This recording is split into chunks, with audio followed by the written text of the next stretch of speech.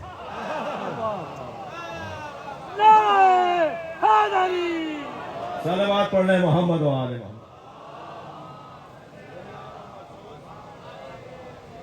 بنیان مرصوص قرآن میں مولا علی کا ایک نام ہے. سبحان اللہ.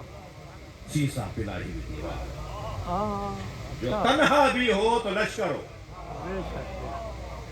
میرے مولا جب میدان میں اتر رہے ہیں, میں جنگ احد سناؤں. میں ذاکرین سے ہاتھ جوڑ کر گزارش کروں گا, یہ سال وہ سال ہے. اس سال جب محرم میں آپ مجلس سے پڑھیں تو اس سال میں شجاعت کے قصے سنائیں, بہادری کے قصے سنائیں. بہت مدت کے بعد میں بانیان مجلس بھی تشریف فرما ہے اور امام بارگاہوں کے متولیان بھی تشریف فرما ہے اور سالانہ مجالس کے بانی بھی تشریف فرما ہے. کہا جاتا تھا کہ اب تک احد پڑھیں گے, کب تک خندق پڑھیں گے, کب تک خیبر پڑھیں گے. میں ان دوستوں سے کہہ رہا ہوں کہ اب ہمیں خندق اور خیبر ہی پڑھنا ہے.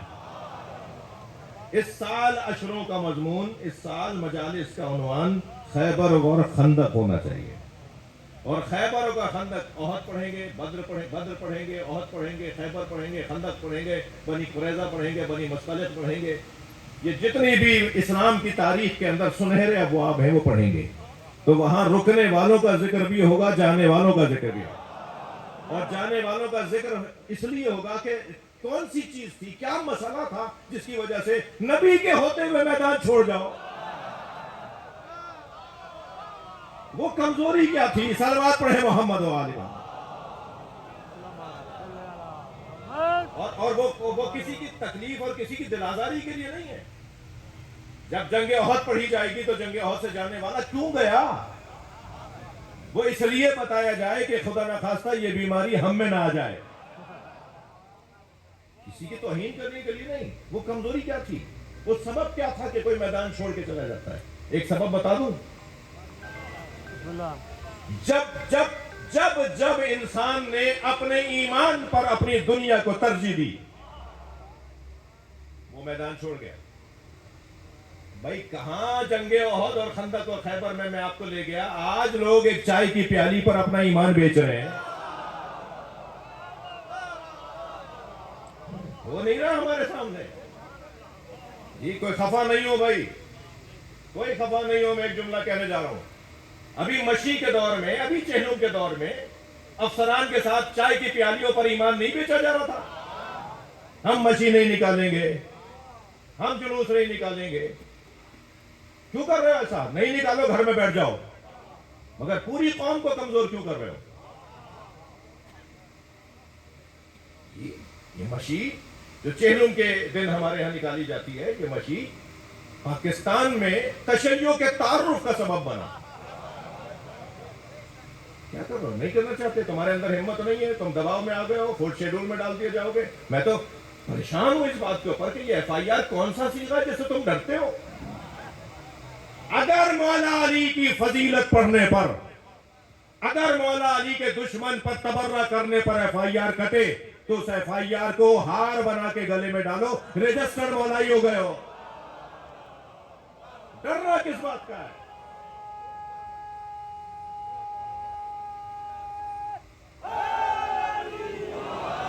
ایف آئی آروں سے ڈر رہے ہیں. اپنی ذاتی زمین کے جھگڑوں پہ ایف آئی آر کٹوا لیتے ہیں.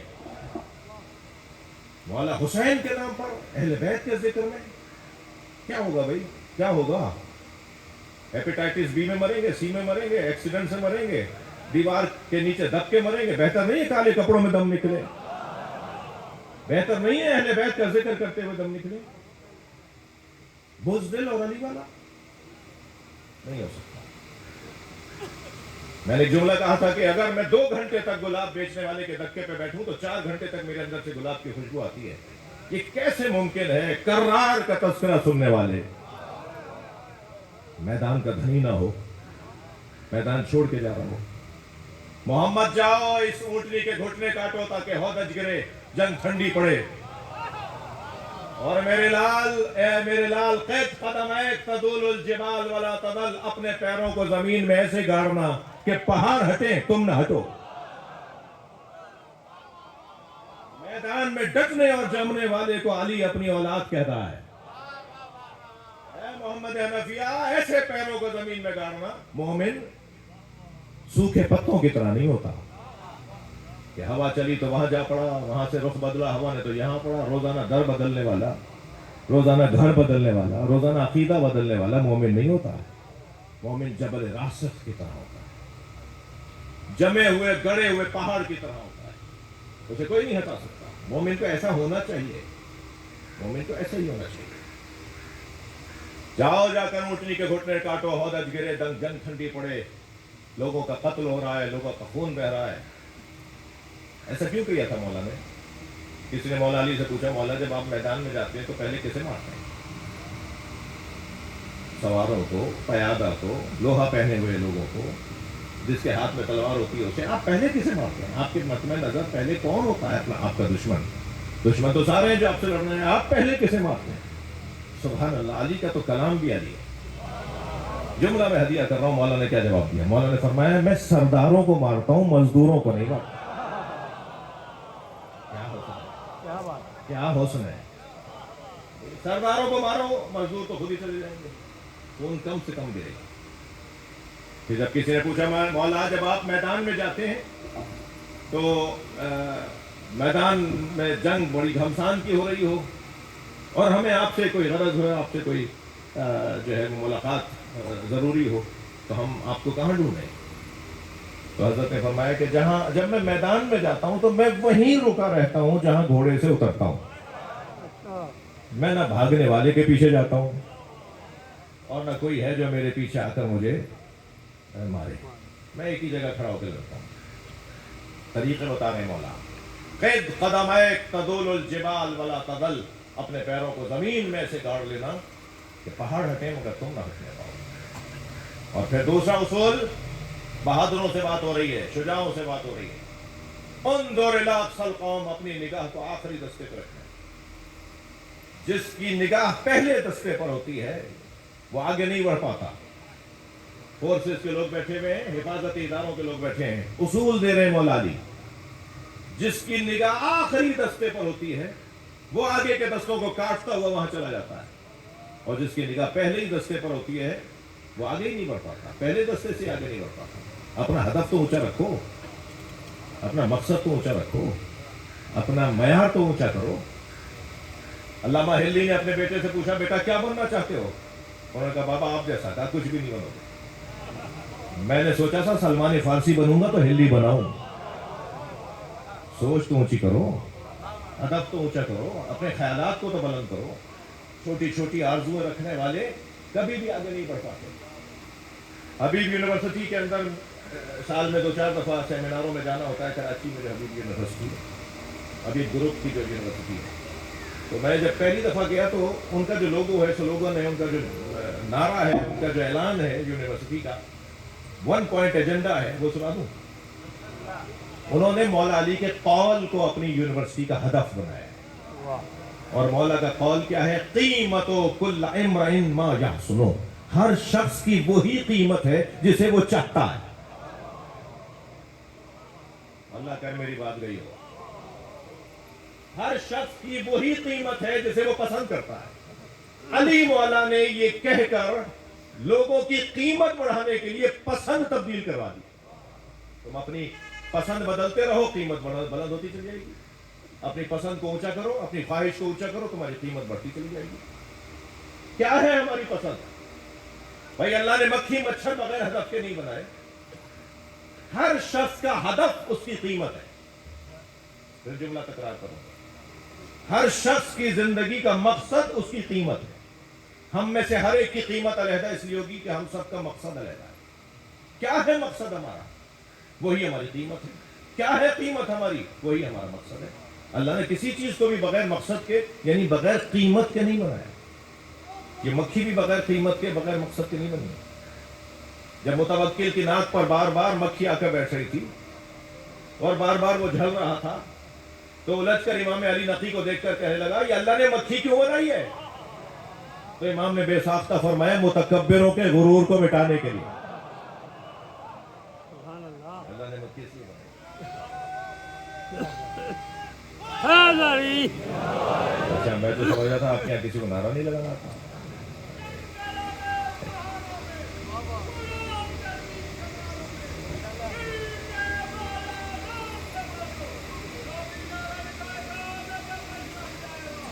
واہ.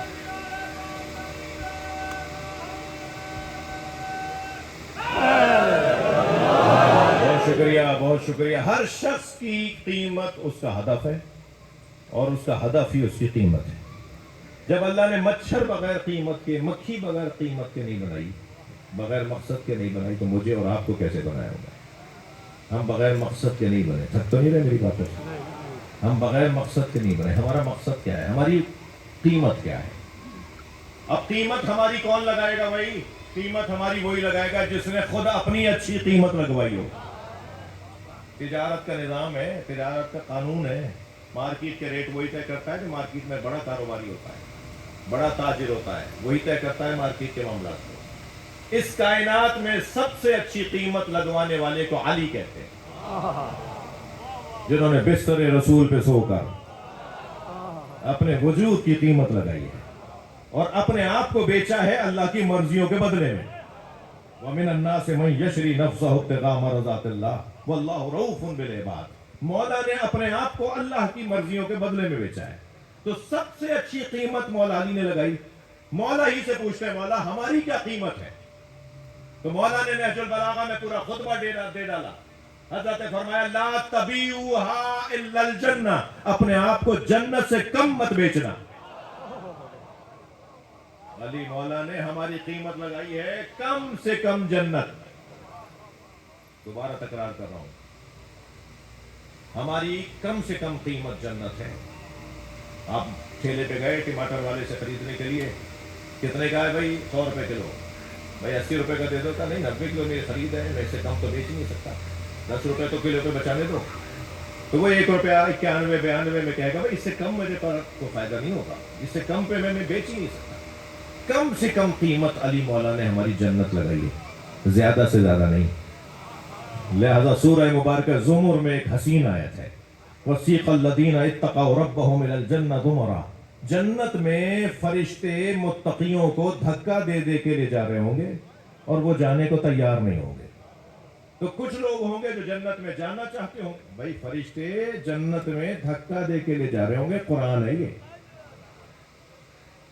وَسِيقَ الَّذِينَ اتَّقَوْا رَبَّهُمْ إِلَى الْجَنَّةِ زُمَرًا. صاحبان تقویٰ کو فرشتے دھکا دے کے جنت میں لے جا رہے ہوں گے.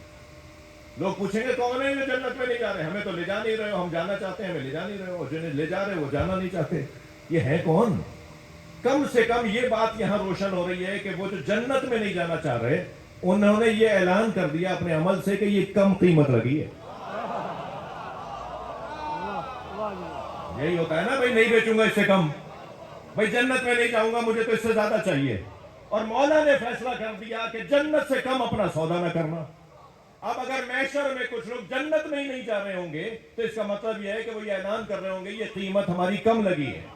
تو پوچھا جائے گا کون ہے یہ جو جنت میں نہیں جا رہے؟ اب آ جائے گا ہم حداث الحسین، یہ دنیا میں حسین حسین بولنے والے.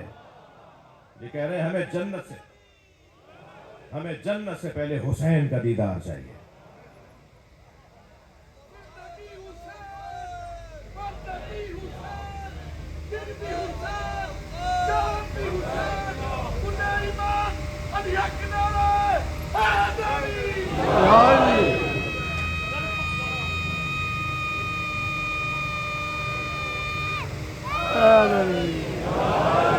ماشاءاللہ یا ماشاءاللہ. کربلا آج بھی زندہ ہے مثال حمزہ. واہ بلال شاذلی کا شعر جی دنیا کے بہت بڑے شاعر جی. کہ کربلا آج بھی زندہ ہے مثال حمزہ. یہ حقیقت کسی زندہ سے چبائی نہ گئی. نعرہ حیدری. ایسا ہی ہے. ہم حداث الحسین، یہ دنیا میں حسین سے جڑے ہوئے لوگ ہیں جو کہہ رہے ہیں ہمیں جنت سے پہلے حسین کا دیدار چاہیے. ہماری تو جنت ہی حسین کا دیدار. مجلس ہمیں یہاں کے سکون کیوں ملتا ہے؟ ہمیں یہاں کا سکون یوں ملتا ہے کہ یہاں مادر حسین آتی ہیں، یہاں نور اترتا ہے. میں نے اپنی آنکھوں سے یہ روایت پڑھی ہے کہ جب مجلس کا فرش بچھتا ہے تو انہو منظر الملائکہ، یہ ملائکہ کے دیکھنے کی جگہ ہو جاتی ہے. بیار الانوار میں نے اپنی آنکھوں سے یہ روایت پڑھی ہے کہ جہاں امام حسین کا ذکر ہوتا ہے وہاں فرشتے اترتے ہیں، اور مجلس ہو جانے کے بعد یہ فرشتے جب واپس جاتے ہیں تو رہ جانے والے فرشتے کہتے ہیں کہ تمہارے اندر سے ایسی خوشبو آ رہی ہے جو ہم نے اس سے پہلے نہیں سونگھی. تو وہ جو فرشتے مجلس میں سے واپس جا رہے ہوتے ہیں وہ کہتے ہیں کہ ہم مجلس حسین سے آ رہے ہیں. تو رہ جانے والے فرشتے کہتے ہیں ہمیں بھی لے جاؤ. تو وہ جواب دیتے ہیں مجلس تو ختم ہو گئی، انہم متفرقون، وہ اپنے گھروں کو چلے گئے. تو کہتے ہیں نہیں ہمیں لے جاؤ، ہم اس زمین سے مس ہونا چاہتے ہیں. اجرکم اللہ، جس زمین پر حسین کے عزادار بیٹھے تھے. یہ معمولی جگہ نہیں ہے، یہ عام جگہ نہیں. میں ان بچوں جوانوں سے کہوں گا جب بھی مجلس میں آیا کرو وضو کر کے آیا کرو، طہارت کے ساتھ مجلس میں بیٹھا کرو. یہ فرش اعضاء ہے. مجھے نہیں معلوم کہ میری یہ مجلس کا خطاب بہنیں بھی سن رہی ہیں یا نہیں. میں ان سے کہوں گا کہ کسی کو دھکا نہ لگ جائے، کسی کو کوہنی نہ چپ جائے، خبردار کسی آنے والے کو کی بے ادبی نہ ہو جائے. خواتین سے بات کر رہا ہوں، وہاں ایک دکھیا ماں آتی ہے اور اس کے ساتھ اس کی کھوتی بھی ہوتی ہے. اور آپ مردوں سے بھی کہہ رہا ہوں خبردار کسی کی بے احترامی نہ ہو. کیا معلوم امام سجاد کہاں بیٹھے ہوں، کیا معلوم میرے مولا صادق کہاں بیٹھے ہوں. یہ جگہ کوئی معمولی جگہ نہیں ہے. جتنی دیر تک ہم مجلس میں بیٹھے ہوتے ہیں اتنی دیر تک فرشتوں کے دیکھنے کی جگہ میں ہوتے ہیں، لہذا دعائیں قبول ہوتی ہیں. ایک بہت بڑے مرجع تقلید اس وقت قوم میں ہے، آیت اللہ وحید خراسانی، شاید 100 سال سے زیادہ کی ان کی عمر ہے. میں نے خود ان سے یہ جملہ سنا کہ اگر کوئی گنہگار مجلس اعضاء میں جائے اور مجلس سے باہر آئے تو تمہیں حق نہیں ہے اسے پہلے جیسا گنہگار بولو. اس لیے کیا معلوم اس کا اپنے مولا سے تار جوڑ گیا ہو. تمہیں یہ کس نے حق دیا ہے کہ تم اسے ویسے ہی دیکھ رہے ہو جیسے پہلے دیکھ رہے تھے. یہ جگہ کوئی اور جگہ ہے بھائی، یہ معمولی جگہ نہیں ہے. ہم اپنی دنیا باہر چھوڑ کر آتے ہیں، یہاں اپنی حیثیتوں کو ختم کر کے آتے ہیں، اپنے عنوانوں اور ٹائٹلوں کو باہر چھوڑ کر آتے ہیں. جب یہاں کے بیٹھتے ہیں ہم سب فقیر حسین ہوتے ہیں. یہ معمولی جگہ نہیں ہے. چلیے میرے ساتھ کچھ دیر کے لیے کربلا چلیے. میرے مولا کربلا میں سن 61 ہجری میں کربلا میں 56 برس کے ہیں، حسین مولا نے 56 سالوں میں سب سے مصروف دن عاشور کا دن گزارا ہے۔ ایک لاشا لے کر آتے تھے، دوسرا لاشا لانے کے لیے جاتے تھے، سارے لاشیں خود امام حسین نے اٹھائے، حتیٰ غلاموں کے لاشیں بھی خود اٹھائے۔ اگر کوئی بڑھ کے کہتا تھا مولا یہ غلام کا لاشا ہے، تو فرماتے تھے یہ میرا مہمان ہے، کہیں میری محبت بدنام نہ ہو جائے، خود لاشا اٹھاتے تھے۔ ابھی میرے بھائی ابصار صاحب پڑھ رہے تھے کہ جب حضرت حر کے بیٹے نے، علی ابن حر نے اپنے بابا کو سلام کیا ہے نا، بابا میرا سلام ہے، آخر اولاد والے بیٹھے ہیں نا، ایسی کیفیت میں اگر بیٹا باپ کو پکارے تو باپ کتنی جلدی جائے گا۔ حسین مولا کے میدان چاہنے والوں کو میں ایک مرتبہ ایک مجاہد نے آواز دی مولا میرا سلام، جب پہنچے ہیں نا حر، کیا دیکھا حسین نے لاشا اٹھایا ہوا ہے، تو حر نے آگے بڑھ کر کہا مولا یہ غلام زادہ ہے۔ فرمایا حر جوان بیٹے کی میت باپ نہیں اٹھاتا، یہ قاعدہ دے دیا تھا نا امام حسین نے کہ جوان بیٹے کی میت باپ نہیں اٹھاتا، تو جب علی اکبر کا لاشا اٹھا رہے تھے، میں نے اس مسئلے کو ایسے حل کیا کہ تاریخ کربلا میں واحد لاشا حضرت علی اکبر کا ہے جو جناب زینب نے بھائی کے ساتھ اٹھوایا۔ اجرکم اللہ، اجرکم اللہ۔ آواز دے کر کہا بھائی حسین اسے میں نے پالا تھا، اس کا لاشا بھی زینب اٹھائے گی۔ لاشیں تو عزاداروں میرے مولا نے سارے خود اٹھائے ہیں، مگر سنیں گے 4 لاشوں پہ حسین بہت روئے، امام کی آنکھوں سے آنسو رکتے نہیں تھے۔ ان میں ایک لاشا علی اکبر کا لاشا، رو لیے آوازیں بلند ہو گئیں، جن کے مذہب میں رونا جائز ہے وہ تکلف کر کے نہ روئیں۔ ایک لاشا حضرت علی اکبر کا لاشا ہے، دوسرے لاشے کا نام بتاؤں، وہ ہے قاسم کا لاشا، پامال بھتیجے کا لاشا۔ میرے مولا لاشا لے کر آئے، پامال لاشا لے کر آئے۔ جب لاشیں لے کر آتے تھے نا میرے مولا، تو اس لاشے سے، اس شہید سے وابستہ وارث بیویاں آگے بڑھ کر استقبال کرتی تھی۔ جب حضرت قاسم کا لاشا لے کر آئے تو ساری بیویاں تو کھڑی تھیں، مگر اس بچے کی ماں نظر نہیں ہے۔ تو امام حسین نے جناب زینب کو آواز دے کر کہا بہن بھابھی ام فروا نظر نہیں آ رہی۔ تو بی بی سے کسی نے آواز دے کر کہا بی بی پشت خیمہ پر سجدے کی حالت میں ہے۔ جب جا کر جناب زینب نے دیکھا تو کیا دیکھا، جناب ام فروا سجدے میں ہے اور شکراً شکرا حقاً حقا، یا اللہ تو نے میری قربانی قبول کر لی، اللہ کا سجدہ ادا کر رہی تھی۔ جیسے ہی سجدہ مکمل ہوا جناب زینب کی آواز آئی بھابھی آپ کو حسین بلا رہے ہیں۔ آئیں وہاں جہاں لاشا رکھا تھا، پامال لاشا دیکھا،